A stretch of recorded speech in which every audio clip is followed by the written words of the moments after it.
ॐ नमः परमहंसाय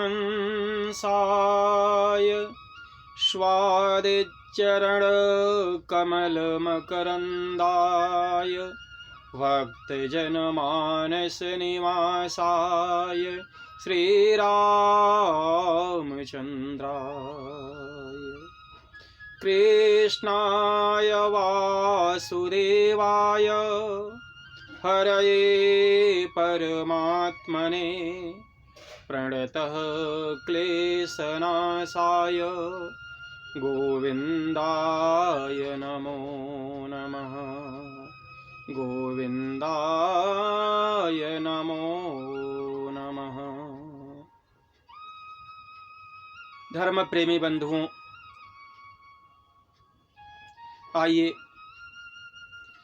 भागवतामृतम का कुछ अंश श्रवण करें। भागवत की कथा कितने महत्व की है और कथा का क्या महत्व है। श्री सुखदेव जी महाराज व्यासासन पर आसीन होकर के परीक्षित जी को कथा श्रवण कराने जा रहे हैं। भागवत की कथा। परीक्षित मृत्यु के भय से भयभीत। परीक्षित को ऋषि पुत्र का श्राप। 7 दिन बाद तक्षक, जिस राजा ने हमारे पिता के गले में मरा हुआ सर्प डाला है, यही तक्षक बनकर के 7वें दिन उसे काटेगा और उससे उसकी मृत्यु हो जाएगी। इस मृत्यु के भय से 7 दिन में हमारी मृत्यु होगी, ऐसा भय परीक्षित जी को लगा। और इतने भयभीत हुए मृत्यु के भय से परीक्षित कि अनेक प्रकार के उपायों को वे ढूंढने लगे, खोजने लगे। तरह तरह के ऋषि महर्षियों से उन्होंने विचार विमर्श किया, परंतु ऐसा कोई उपाय नहीं मिल रहा था कि जिससे 7 दिन में मुक्ति का मार्ग प्रशस्त हो। श्री सुखदेव जी महाराज परीक्षित जी को कथा श्रवण कराते हुए कहते हैं, भागवत ही एक ऐसी है जो 7 दिन में ही व्यक्ति को मुक्ति दिला सकती है। परीक्षित जी बैठे हुए हैं, सुखदेव जी महाराज कथा श्रवण कराने जा रहे हैं। इतने में ही देवताओं का आगमन होता है। देवता स्वर्ण के कलश में अमृत लेकर के आए और श्री सुखदेव जी महाराज से कहने लगे। नमन किया सुखदेव जी महाराज को, प्रणाम किया देवताओं ने और कहने लगे, हे सुखदेव जी महाराज, आप राजा परीक्षित को कथा इसीलिए श्रवण करा रहे हैं कि परीक्षित अमर हो जाए, मृत्यु के भय से मुक्त हो जाए। अमर हो जाएंगे तो मृत्यु नहीं होगी, मृत्यु का भय नहीं रहेगा। तो हम जो है इस कलश में अमृत लेकर के आए हुए हैं और आप इस अमृत का पान सुखदेव को करा दीजिए। यह अमृत पान करने से परीक्षित अमर हो जाएंगे। तक्षक काटेगा भी तो परीक्षित की मृत्यु नहीं होगी। और यह जो कथामृत है, भागवत कथा रूपी जो अमृत है, वह जो है आप हम लोगों को प्रदान करिए।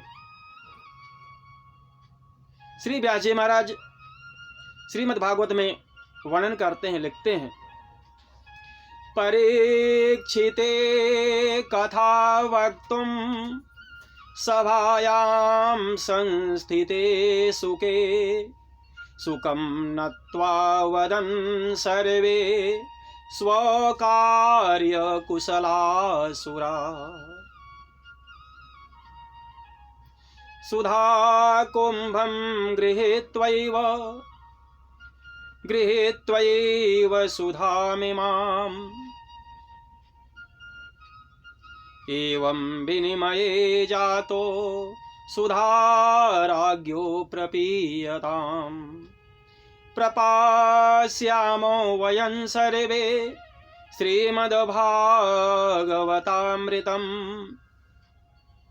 सुखदेव जी ने विचार किया कि ये देवता बड़े ही चालाक हैं और बड़े स्वार्थी हैं। गोस्वामी तुलसीदास जी ने भी देवताओं को लिखा, आये देव परम स्वार्थी,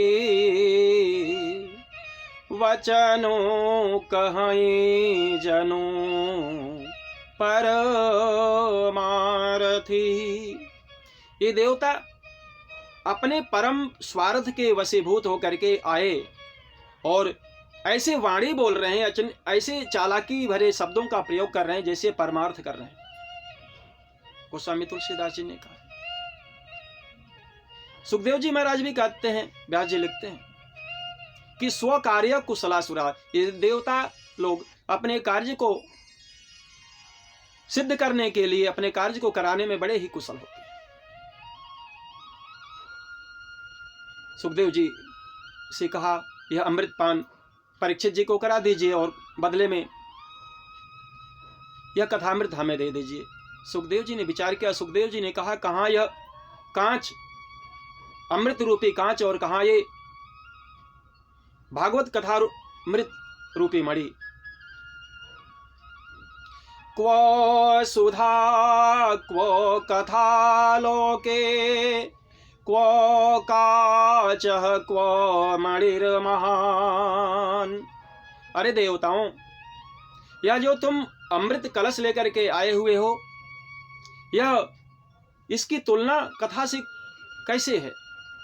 कहाँ कांच और कहाँ यह मणि, इसकी कोई तुलना नहीं है। इस विचार किया सुखदेव जी ने कि इस अमृत का पान करने से मात्र परीक्षित अमर हो जाएंगे और मृत्यु से वह निवृत्त हो जाएंगे, मृत्यु का भय नहीं लगेगा। अमर हो जाएंगे तो तक्षक आएगा, काटेगा, मृत्यु नहीं होगी। तो यह अमृत केवल जो व्यक्ति, एक ही व्यक्ति को अमर कर सकता है जो इसका पान करेगा। और यह जो कथा रूपी अमृत है, भागवत अमृत है, यह गंगा की तरह है। जहां जहां गंगा जाती है वहां वहां सबको मुक्त और पवित्र करती हुई जाती है। यह कथामृत इस मृत्युलोक में रहेगी और मृत्युलोक में यह कथामृत रहेगा तो यह जितने भी भक्ति पूर्वक, श्रद्धा पूर्वक इसका श्रवण करेंगे, उन सभी जीवात्माओं को यह मुक्ति प्रदान करेगी। और इस प्रकार से विचार करते हुए, एवं ज्ञात्वा विचार्यैव न ददौ सो कथामृतम्।